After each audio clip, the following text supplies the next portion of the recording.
Hello everyone. Okay, I'm Heather, back for a quick video, light video, very quick, I swear it. This is my TBR for Halfoween-a-thon, right? So Halfoween-a-thon is run by Spine Breakers. They don't do a lot on YouTube anymore, but they've come back. They've jumped back in to do Halfoween-a-thon like they normally do. I did this one, I think last year, something like that. You know, and it's banging. It's a good time. It's a week long. I think this one is the first week in May, right? Like the 1st to the 7th of May. Do you hear my neighbor's dogs barking? Oh my god. Like, just like a side rant. I know this video is not going to be short if I have loads of side rants, but these dogs, right? They're brand new neighbors. They, like, moved in less than a month ago, and their dogs are cute as shit. They're the cutest little dogs. They're like little sausage dogs, like little wiener dogs. They're so cute, and it's like Reggie and something, like they're named after the Cray twins. Like, how freaking cute is that, right? And like the guy's always like shouting at Reggie. I think he's naughty. He's the naughtiest one. He's always like, Reggie, you know, which is cute as hell. But dear God in heaven, they will not shut up. Those dogs. They just bark all the time and nothing all the time. And they make my dogs, who aren't barkers, bark as well. Like Hank, my dog, he's like 11 years old, okay? He's at death's door. He's a grandpa. He doesn't bark for shit. But now he's got this like new lease on life. He's like a puppy every time he goes out, so he can bark the shit at Reggie. Like, you want to say that to my face? He becomes this wild animal that, like, okay, no more rants. They will eventually stop barking, or they won't, and the barking will just be the background to this video, and that will be the end. Where was I?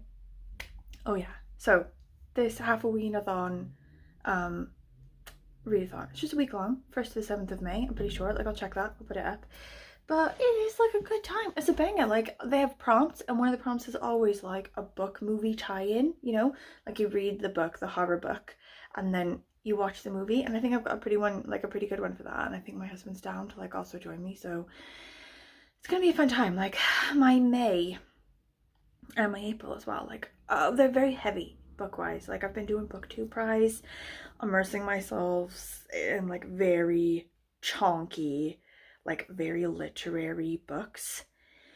And also, like, Hayfest is coming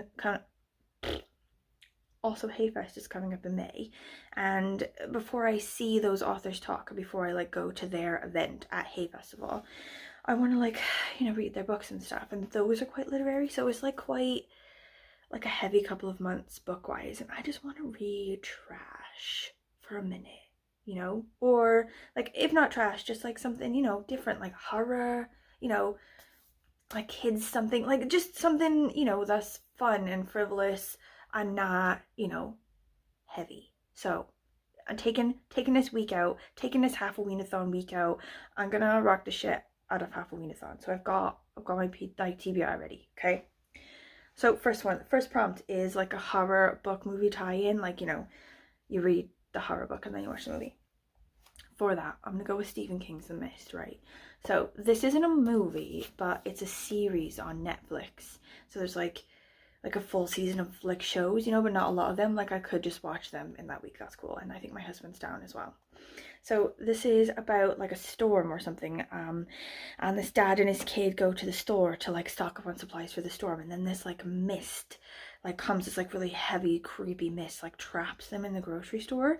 And then I think the idea is it the mist that's scary, or is it the people you're trapped inside with, you know, like that? Like, are the people scarier than the actual storm? Anyway, I've heard the show is effing excellent, but also that they canceled it. Like, they're not going to do any more of the show, even though it was like a banger of a show. Dunno. Okay, moving forward. Number 2 prompt is a horror graphic novel.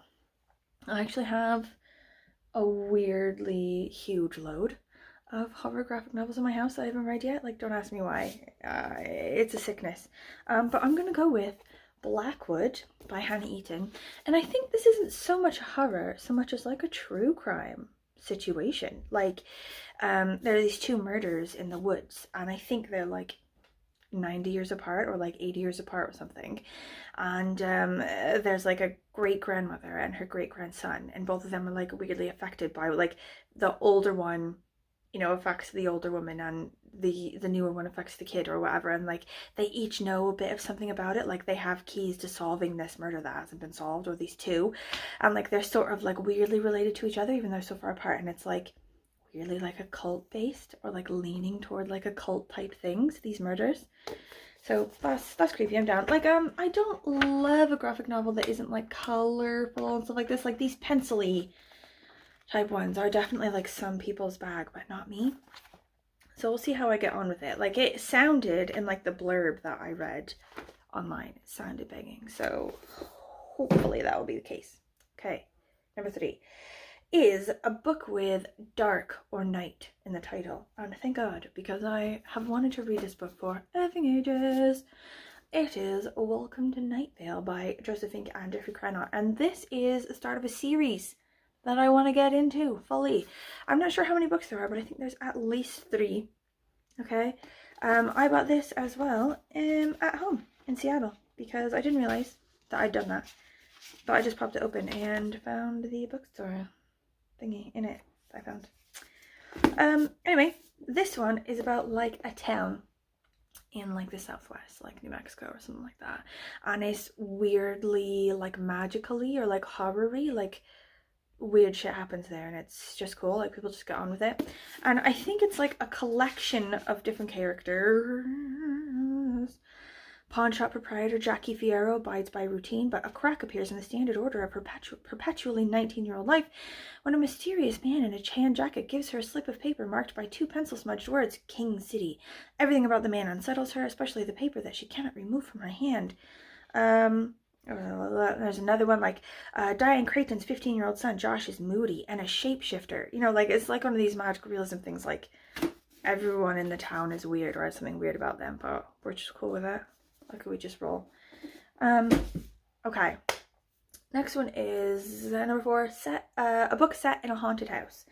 So I'm not sure if this counts because I'm not sure if it's haunted per se, but it's a house of mysteries and weirdness, like the house with the clock in the walls. You know that one? Like that one was banging.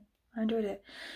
I feel like this one is similar, but it is also a graphic novel. So that's the thing with like week-long readathons, right? You've got to sort of have quite a few of them that are like short story collections or like kids books or like graphic novels or whatever. Like if you're gonna get through all of them, you've got to have only like 1 or 2 of them that are proper books. They're gonna take a while. So I feel like I've sort of done that in this like kids book graphic novel. But this one is like a nuts house, you know, like there's like puzzles and like mysteries, and like the house does weird things and like has its own personality and stuff like that. And this kid lives there with her dad, but I think her dad then disappears. And she's gotta mess with the house to get him back. Something like that. Lost within their own home.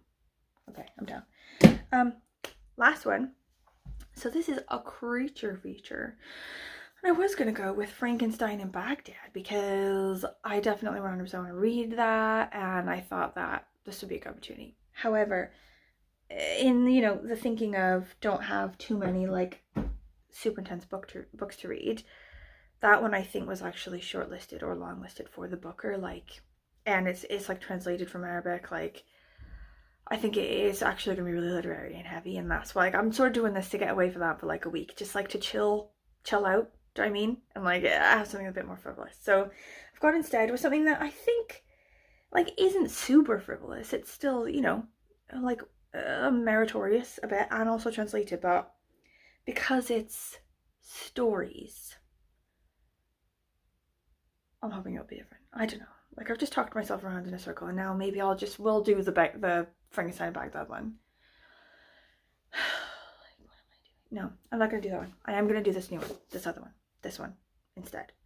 So this one is Where the Wild Ladies Are by Matsuda Ayoko. Translated by Polly Barton, okay, from Japanese. So this one is a bunch of short stories, and they're like based in super creepy traditional Japanese like myths and legends. Like there's like this creepy demon woman and like this like fox like creature thing and these ghosts and stuff. So I'm hoping that also counts as a creature feature. I feel like there is a creature. There's like a monster woman and like a fox like person, I think. Has anyone read this? Am I stretching really far trying to make this a creature feature? If I am, please don't tell me. If I'm not, back me up. Okay, so anyway, I'm super excited about this one because I love Japanese fiction and I love creepy Japanese fiction most of all. So I'm excited. I'm excited. Like, I can't get much better than this. Like, this is going to be an awesome week. It starts out with a bang because it's May Day, so I've got the Monday off. Okay, hopefully I'm not super hungover. I'll just make it a banger horror reading week, and it's going to be amazing. Okay, so talk to me. Talk to me lightly about this. Do you feel like you will also do Halfoween? Because if not, I think you should do. Like, do you have any thoughts about the books that I am serving to you on a platter? Do you like them? Do you not like them? Have you read them? Are you contemplating reading them? Do you have any thoughts about wiener dogs? Okay, anyway, thanks for watching. If you've gotten this far, I will see you next week.